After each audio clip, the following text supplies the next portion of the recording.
Welcome to the next Ask Energy. This question comes from John, and his question, it's a really good question, John. What is the secret sauce for training for endurance and losing weight?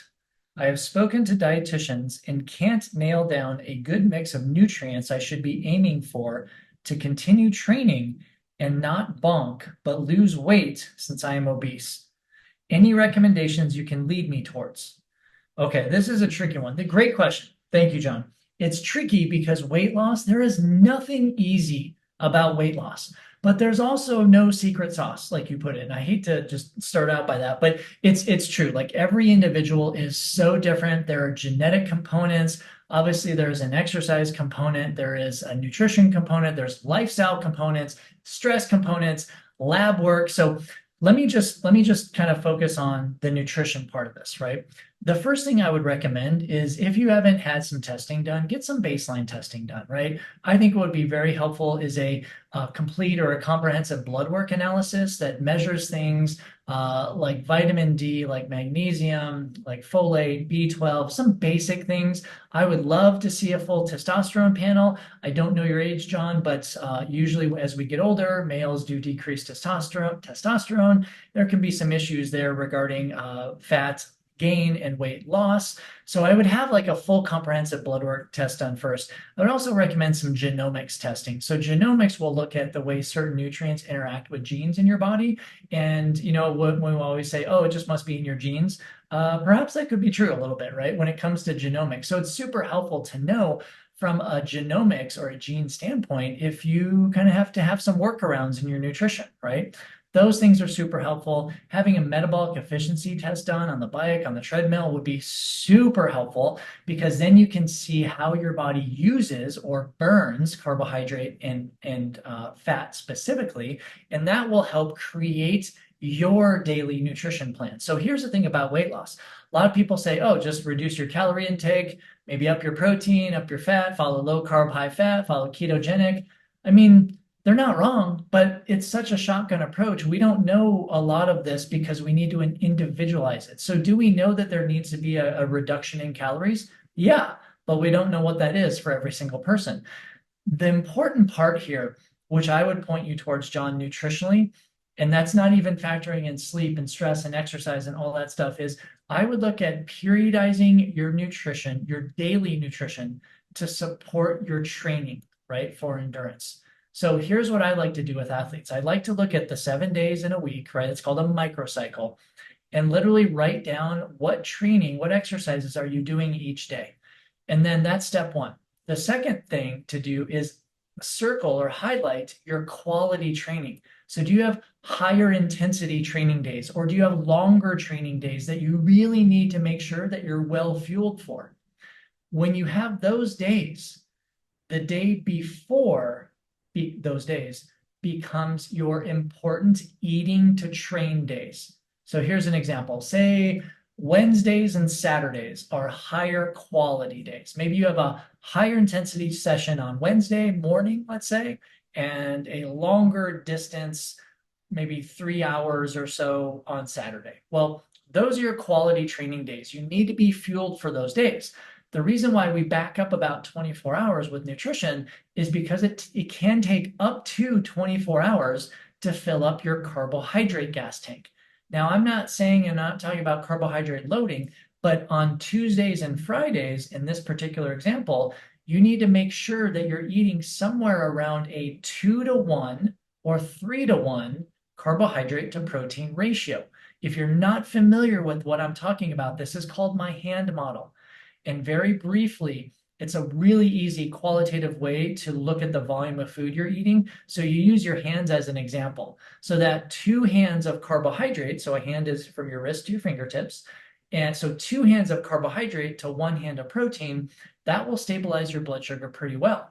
3 hands of carbohydrate to 1 hand of protein, it's not great blood sugar control. If you need like to rush some carbohydrates into your muscles, that's a great way to do it. But usually that 2-to-1 ratio, 2 part carb, 1 part protein, the day before a higher intense training session or a longer training session, usually that'll fill up your carbohydrate gas tanks enough for it to not sacrifice your training. Okay, because I like to make sure that you're keeping your training as a priority along with your weight loss journey. But you mentioned you don't want to bonk on those days. So that's one way to do it. Okay, so now that we've got that done, what I would also recommend is looking at the rest of the days and just in general, because I don't have a lot of information here, I would look at the other days and I would partition your food intake relative to using my hand model using a 1-to-1 ratio.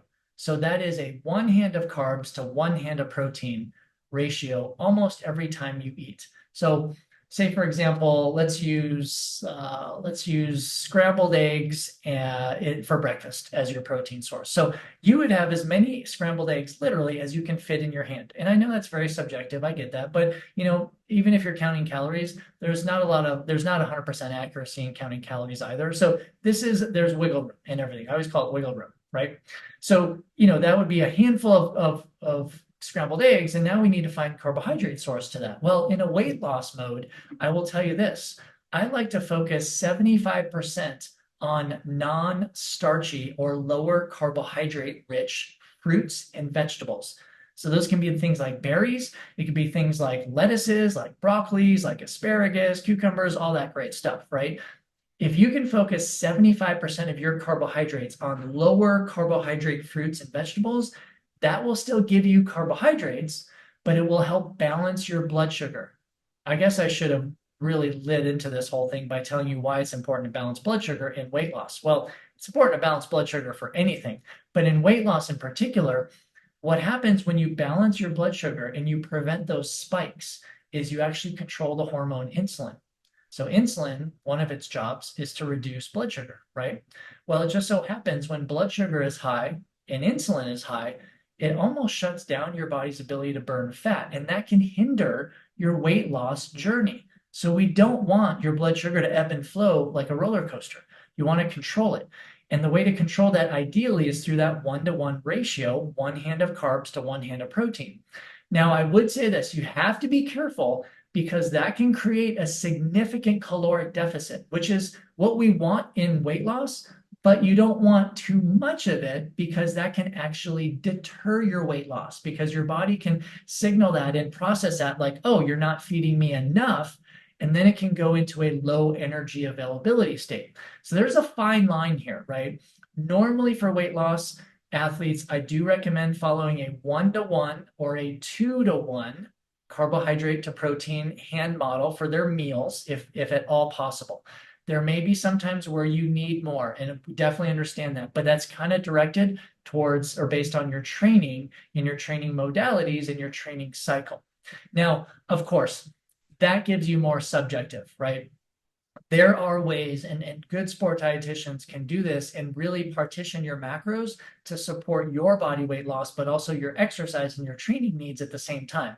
But again, there's not a secret sauce. There's not just one equation to do all this. Obviously, outside of nutrition, we also factor things in like sleep and stress, because not having enough sleep and having too much stress will actually deter weight loss. Obviously, from an exercise perspective, you mentioned endurance, but I just want to highlight the importance of strength training, resistance training. That is tremendously important for weight loss because muscle is necessary not only for better longevity, but also for proper weight loss.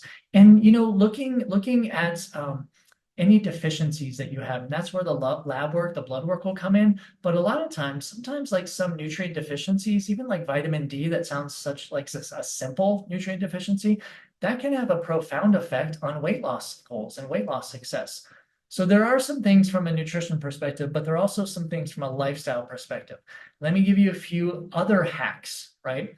What I like to recommend to my athletes who are engaging in weight loss, besides stress and stress management and sleep management techniques, try not to eat anything after dinner, right? Shut it down. No calories after dinner. Can be fluids, can be tea, non-caffeinated tea, anything. That's hack one. Hack two is almost every time you eat, try to go for a 15 to 30-minute walk if possible. Now, that could be around your office, that could be around your house, that could be outside, walking your dog, walking with your partner, like whatever. Walking will help stabilize blood sugar. And yes, it does burn some extra calories. It's not necessarily training, but it's lifestyle. It's planned physical activity. Okay. It's not exercise.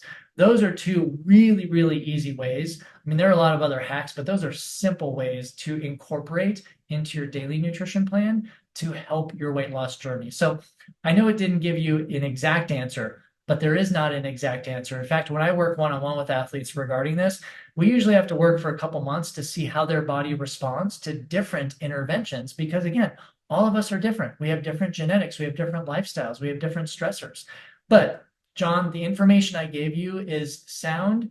You can use most of it right now, probably, and start to try to figure out, use my hand model, right? That's actually a really good place to start. And if you'd like to refer more, if you'd like to learn more about this hand model and my metabolic efficiency training, blood sugar management through food and exercise, go on over to the eNRG Performance website, click on the Metabolic Efficiency Training tab, and you will read all about such great resources. I've got some master classes on this. I've got some books on this.